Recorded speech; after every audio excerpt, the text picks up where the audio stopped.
গুটি কলম সম্পূৰ্ণ হৈছে আৰু চাওক ঠানিটো বহুত সৰু ঠানি দিছোঁ যাতে টাবত দিব পৰা যায়। 4টা মধুআম লাগি আছে আৰু এইখিনিৰ পৰা এইকণ দেখিছে। ইয়াৰ পিছৰ পৰ্যায়ত দেখাম টাবত দিলে কিমান ভাল লাগে। 4টা মধুআম যেতিয়া ডাঙৰ হ'ব বহুত ভাল লাগিব। খেতি কৰা প্ৰণালী আৰু সা সুবিধালৈ আপোনালোক সকলোকে স্বাগতম জনাইছোঁ। খেতি কৰা প্ৰণালী আৰু সা সুবিধাত আজি দেখাব লৈছোঁ মধুআমৰ গছত গুটি কলম দিয়া। যদি আপোনালোকে ভাল পায় ভিডিঅ'টো চাব পাৰিব, যদি যিবিলাকে চাব বিচাৰে, আৰু যদি ভাল পায় চেনেলটো ছাবস্ক্ৰাইব কৰি ৰাখিব, আৰু যিবিলাকে বেয়া পায় নকৰিলেও কথা নাই। আহকচোন ভিডিঅ'টো চাওক। এইটো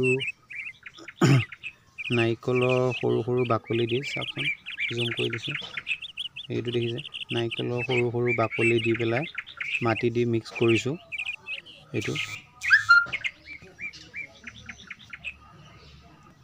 অকণমান গোবৰ সাৰ দিছোঁ। এই চাওক অকণমান গোবৰ সাৰ দিছোঁ। এতিয়া মিক্স কৰি দিম গোটেইখিনি। গোটেইখিনি মিক্স কৰি দিছোঁ চাওক।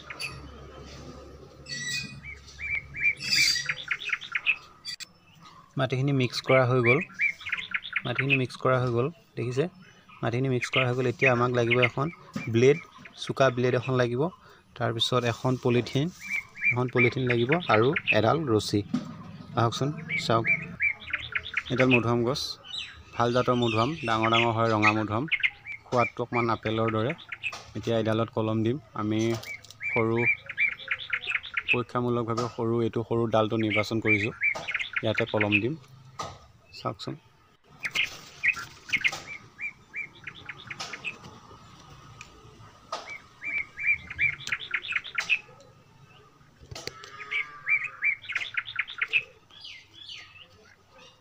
ফ'কাছটো অহা নাই।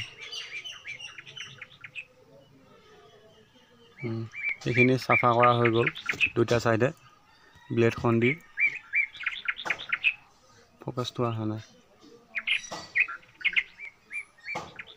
এইখিনি চাওক, দুইটা চাইডে হাতে দেখুৱাই দিছোঁ। এইখিনি চাওক, এইখিনি দেখিছে, এই ফ'কাছটো আহিছে। এতিয়া এইখিনি চাফা কৰা হৈ গ'ল দুইটা চাইডে। এইখিনি হেৰি কৰি পেলাই ছালটো খুলি দিছোঁ ব্লেডখনেদি। দুইটা একদম ঘূৰণীয়াকৈ ছালটো খুলি দিয়া হৈছে। ইয়াতে আমি এতিয়া গোবৰ মাটিখিনি ইয়াতে গোল কৰি লৈছোঁ। এইটো লাডু এটা কৰি লৈছোঁ। লৈ পেলাই আপোনাৰ ইয়াতে গোবৰ মাটিখিনি লগাই পেলাই ধুনীয়াকৈ লেপি দিম।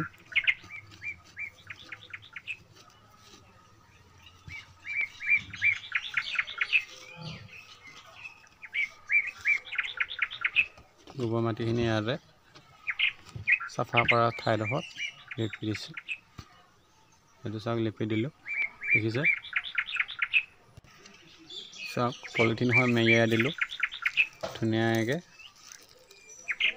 পলিথিনখন টাইটকৈ মেৰিয়াই দিছোঁ যাতে পৰুৱা সোমাব নোৱাৰে। পৰুৱা সোমাই নহ'লে ইয়াত বাঁহ সাজিব। এনেকৈ দেখিছে। এইটো আমাৰ বান্ধি দিয়া হৈ গ'ল। গুটি কলম কৰা কমপ্লিট হৈ গ'ল। এইটো গুটিৰ দৰে কাৰণে এইটো গুটি কলম বুলি কোৱা হয়। এইটো কৰা কমপ্লিট হৈ গ'ল। এতিয়া আমি অপেক্ষা কৰিব লাগিব প্ৰায় 15-20 দিন ইয়াত শিপা আহিবলৈ। বাৰু ভিডিঅ'টো ইমানেই বনালোঁ। কেনেকুৱা পালে জনাব, আৰু ইয়াৰ পিছৰ পৰ্যায়ত পুলিটো কেনেকৈ ৰুৱে আৰু শিপা অহাখিনি দেখাই দিম। পুলিটো কেনেকৈ কাটিং কৰিব লাগে, কাটি নিব লাগে ইয়াৰ পৰা, সেইটো দেখাই দিম। ভিডিঅ'টো কেনেকুৱা পালে জনাব, আৰু কিবা ভুল হৈছে যদি কমেণ্টত লিখি দিব। আৰু যিসকলে এনেকুৱা ভিডিঅ'বিলাক চাই ভাল পায় তেনেহ'লে আমাৰ চেনেলটো, যিটো খেতি কৰা প্ৰণালী আৰু সা সুবিধা, এইটো ইউটিউব চেনেলটো ছাবস্ক্ৰাইব কৰি ৰাখিব। ধন্যবাদ।